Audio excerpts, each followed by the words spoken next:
மார்க்கத்தில் இருப்பதற்காக வேதனைப்படுகிற வகையில, கவலைப்படுகிற வகையில, இதெல்லாம் ஒரு மார்க்கமா என்று நீங்களே எண்ணி தலை குனிகிற வகையில ஒரு சட்டம், ஒரு கொள்கை, ஒரு கோட்பாடு இருக்கிறதா?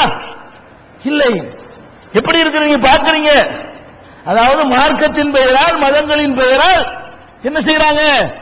தங்களை தாங்களே காயப்படுத்திக் கொள்கிறார்கள். தங்கள் மீது சாமியார்கள் ஏறுவதிலே மகிழ்ச்சி அடைகிறார்கள், காலில் செருப்பு போட்டுக்கொண்டு மிதிப்பதிலே மகிழ்ச்சி அடைகிறார்கள், குழந்தைய உசுரோட மண்ணுக்குள்ள புதைத்து எடுக்கிறார்கள். இதையெல்லாம் பார்க்கும் பொழுது அதுல உள்ளவர்களே வெட்கப்படுறாங்க. அதை நம்புகிறவர்கள் என்ன செய்யறாங்க? நீதிமன்றத்தில் போய் இதுக்கெல்லாம் தடை விதிக்கணுங்கிறாங்க. நீதிமன்றத்தில் தடையான கேட்கிறது யாரு? அதை நம்பக்கூடியவர்களே இன்னும் இப்படி எல்லாம் பண்றாங்களே, இவ்வளவு அநியாயமா இருக்குது, இவ்வளவு காட்டுமிராணித்தனமா இருக்குது, அப்படி எல்லாம் போறாங்களே. ஒரு பண்டிகையை கொண்டாட முடியுதா? பண்டிகைக்கு என்ன செய்யுது? நீதிமன்றம் தலையிடுது. அதை செய்யக்கூடாது, 10 மணிக்கு மேல கொடுத்தக்கூடாது, உங்களை சட்டத்துக்கு மேல வரக்கூடாது. நீதிமன்றங்கள் நுழைந்து தலையிடுகிற அளவுக்கெல்லாம் அந்த சங்கடங்கள் நமக்கு உண்டுமா? நமக்கு அல்லாஹ் தந்திருக்கிறானா? அது போன்ற விமர்சனங்கள் யாராவது இஸ்லாத்தினுடைய எந்த ஒரு செயலின் மீதாவது சுமத்த முடியுமா? அதனுடைய தொழுகை, அதனுடைய நோன்பு, அதனுடைய ஜகாத், அதனுடைய ஹஜ் எல்லாமே எவ்வளவு அறிவுபூர்வமா இருக்குன்னு பாத்தீங்களா?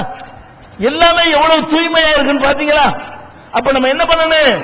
இந்த உலகத்துல எல்லா சித்தாந்தங்களை விடவும் நம்மளை எவ்வளவு அழகாக வச்சிருக்கிறான், எவ்வளவு உயர்வாக வைத்திருக்கிறான். பண்டிகையை கொண்டாடுறதுல கூட நம்மளால் யாருக்காவது இடைஞ்சல் உண்டா?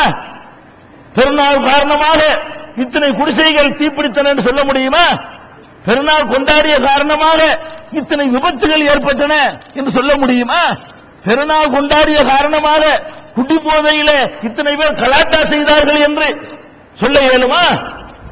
அப்ப நமக்கு எப்படிப்பட்ட வாழ்க்கை நெறி அல்லாஹ் தந்திருக்கிறான்? பெருமைப்படுற வாழ்க்கை நெறி, இறைவனை பெருமைப்படுத்துகிற வாழ்க்கை நெறி நமக்கு அல்லாஹ் தந்திருக்கின்ற வாழ்க்கை நெறி. படைத்த இறைவா, எவ்வளவு அழகான வாழ்க்கை எங்களுக்கு தந்திருக்கிறாய், எவ்வளவு நெஞ்சு நிமிர்த்தி சொல்லக்கூடிய தத்துவத்தை எங்களுக்கு வழங்கி இருக்கிறாய். அப்படிங்கிற அளவுக்கு இருக்கிறதுனாலதான் அல்லாஹ்வே உங்கள்கிட்ட கேட்கிறான், ஒளி துகப்பிருல்லாஹ அலாமா ஹதாக்கும், உங்களுக்கு அவன் நேர்வழி காட்டி இருக்கிறானே, அதற்காக நீங்கள் அவனை பெருமைப்படுத்த வேண்டும். வல அல்லக்கும் தஷ்குரூன், அவனுக்கு நீங்கள் நன்றியும் பாராட்ட வேண்டும். அப்ப நன்றி பாராட்டுகிற விதமாக இது இருக்கிறதா இல்லையா?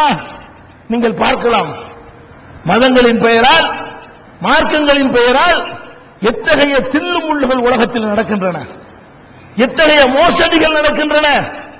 மனிதன் ஏமாற்றுவதற்கு இதை எப்படியெல்லாம் கருவியாக பயன்படுத்திக் கொண்டிருக்கிறார்கள். அந்த வாசலை கூட இஸ்லாம் இழுத்து சாத்தி இருக்கிறதா இல்லையா? இந்த மார்க்கத்தில் கடவுளை சொல்லி ஏமாத்த இயலுமா? முடியாது. ஏன்? கடவுள் தேவையற்றவன் ஒரே அடி அடித்து, கடவுள் பேர்ல எவன் கேட்டான் கடவுளுக்கு போவாது, அவன் தான் சாப்பிட போறான். அல்லாஹு சமத், அல்லாஹ்ங்கிறவன் தேவையில்லாதவன், இப்படி சொன்ன சித்தாந்தத்தின் மூலமாக கடவுளுக்கு செய்கிறோம், நாங்க தான் கடவுளுக்கு வாரிசுகள், எங்கள்கிட்ட கொடுத்தா கடவுளுக்கு போய்விடும் என்று சுரண்டுகிறார்களே, அந்த வாசல் அடைக்கப்பட்டிருக்கிறதா இல்லையா? எங்களுக்கு கடவுள் தன்மை வந்துவிட்டது, எங்களுக்கு இறைத்தன்மை இருக்கிறது, நாங்கள் உங்களை விட மாறுபட்டவர்கள் என்று சொல்லி ஏமாத்துகிறார்களே, அதை இழுத்து இஸ்லாம் சாத்திருக்கிறதா இல்லையா? மனுஷன்தான், ஒரு காலத்திலும் அவன் கடவுளாக முடியாது. நபிகள் நாயகம் ஸல்லல்லாஹு அலைஹி வஸல்லம் உள்ளிட்ட நபிமார்களுக்கு கூட கடவுள் தன்மை இல்லை என்று சொல்லி ஒரு மனுஷனை மனுஷ நிலையில வைக்கிற ஒரு மார்க்கத்தை அல்லாஹ் தந்திருக்கானா இல்லையா? இதுக்கு பெருமைப்படணுமா இல்லையா? நமக்கு அல்லாஹ் வழங்கிய பொக்கிஷங்களிலேயே பகுத்தறிவு தான் பெரிய பொக்கிஷம். சிந்திக்கிற அந்த அறிவுதான் நமக்கு அல்லாஹ் வழங்கிய பாக்கியத்திலேயே பெரிய பாக்கியம். அந்த பகுத்தறிவை இஸ்லாம் காப்பாற்றுவது போல எந்த சித்தாந்தமாவது காப்பாற்றுதா? எந்த மார்க்கமாவது காப்பாற்றுகிறதா? நம்ம இஸ்லாத்தில் இருக்கிற காரணத்தினால் நம்மளை பகுத்தறிவை காத்துக்கொண்ட அளவுக்கு வேற யாராலும் காத்துக்கொள்ள முடியல. பகுத்தறிவு இல்லாதனாலே பகுத்தறிவு இயக்கங்கள் எல்லாம் தோன்றுகிறது. இஸ்லாத்தில் பகுத்தறிவு இயக்கம் தோன்றுமா? தேவைப்படுமா? முழு இஸ்லாமே பகுத்தறிவு இயக்கமாக இருக்கிறது. அப்ப பகுத்தறிவுக்கு என்று உள்ளுக்க இருந்து கொண்டே போராடக்கூடிய நிலையில ஒட்டுமொத்த இஸ்லாமும் பகுத்தறிவு மார்க்கமாக உங்களுக்கு வழங்கப்பட்டிருக்கிறது. எந்த அளவுக்கு பகுத்தறிவு தெரியுமா? பகுத்தறிவு என்று சொல்லிக்கொண்டு பகுத்தறிவுக்கு எதிரான போக்கில் மற்றவர்கள் சென்று கொண்டிருக்க, இது ஆன்மீகத்தின் பெயராலேயே உங்களுடைய பகுத்தறிவை பாதுகாக்கிறது. இன்னைக்கு உலகத்தில் என்ன பார்க்கிறீங்க? ஒருவர் கடவுள் இல்லை என்று சொன்னார், கடவுளை கற்பித்தவன் முட்டாள் என்று சொன்னார். அவருக்கு பின்னால் ஒரு பெரிய கூட்டமே சென்றது. கல்லுக்கு சக்தி இருக்கிறதா என்று கேட்டார். கல்லு பேசுமா என்று சொன்னார். நீ கொடுக்கிற தேங்காயும் பழங்களும் அந்த கல்லுக்கு விளங்குமா, தெரியுமா, போய் சேருமா என்றெல்லாம் கேட்டார்.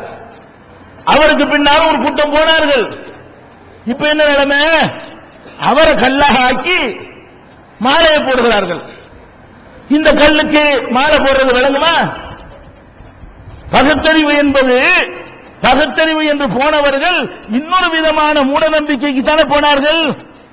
இங்க அது இருக்குதா? எவ்வளவு பெருமை பண்ணுனீங்க, நம்மளை எப்படி ஆக்கியிருக்கிற அல்லாஹ். ஒரு கல் நபிகள் நாயகத்துக்கு செலவு உண்டா? நம்ம உயிரையும் கொடுப்போம்.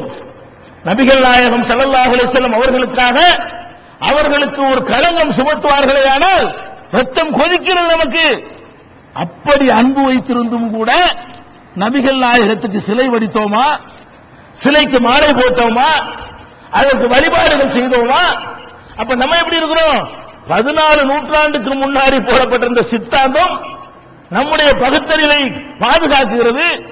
பகுத்தறிவு என்று சொல்லி வந்தவர்களே பகுத்தறிவை காணாமல் தொலைத்து விட்டு நிற்கிறார்கள். இது பெருமையா இல்லையா? இதுக்கு மகிழ்ச்சி அடையணுமா இல்லையா? இதை தந்ததற்காக அல்லாஹ்வுக்கு நன்றி செலுத்தணுமா இல்லையா? அப்ப அல்லாஹ்வுக்கு நன்றி செலுத்துவதற்காக, அல்லாஹ்வுக்கு பெருமைப்படுத்துவதற்காகத்தான் இந்த பெருநாள். அப்ப நீங்க கற்பனையில கொண்டு வரணும், நம்மளுக்கு எப்படிப்பட்ட வாழ்க்கையை அல்லாஹ் தந்திருக்கிறான்.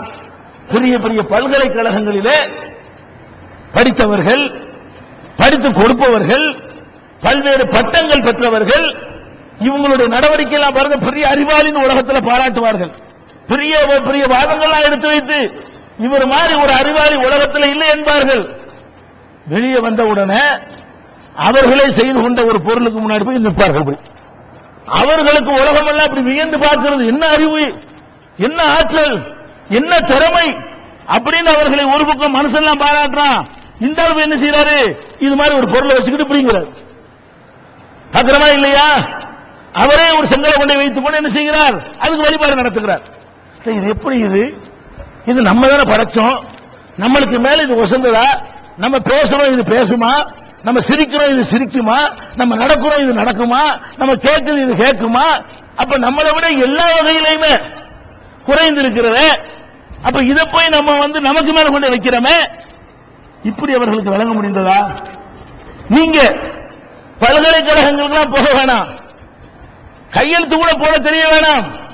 இந்த இஸ்லாம் என்ற பட்டத்தில் நுழைந்த உடனேயே உங்களுக்கு பகுத்தறிவு வேலை செய்யுது. இது எப்படி நான் வணங்குவேன்? இந்த இது எப்படி ஒரு இந்த என்னால் படைக்கப்பட்டதை நான் எப்படி கடவுளை ஆக்குவேன்? இது